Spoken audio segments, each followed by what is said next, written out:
السلام عليكم أصحاب تقاليق أكو حران channel كنا برهان براقو كسو دو هدية تامرك كوريس channel كا سبسكرايب نوصل فيديو غنا نو لايك راي أصحاب تقاليق عاو حربا إنا كهالله فإذا أي ليدها من نماذا آبايا سوية راي عرورتيسا قلب قلبها كمد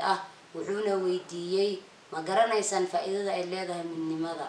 عرورتي أيا عندها تاكتاغي وأينا قروايين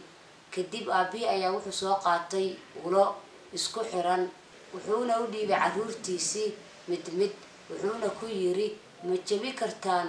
ulahan isku duuban caruurtii ayaa qaatay ulihii kadibna way ka qoosteen inay jabiyaan caruurtii ayaa kadib aabihii dib ugu celiyay ulihii aabihii ayaa ulihii kala furfuray oo xabad u kala furay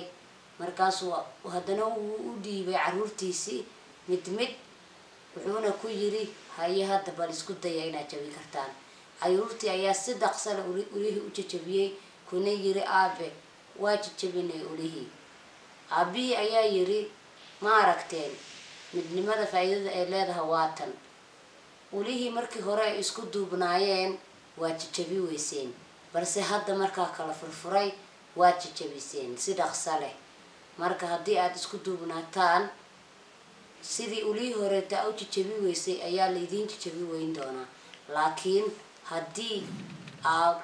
kala gogo'daan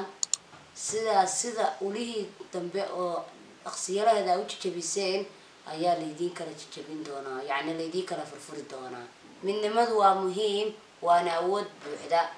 muuqaalkayga waxaa uga gol leeyahay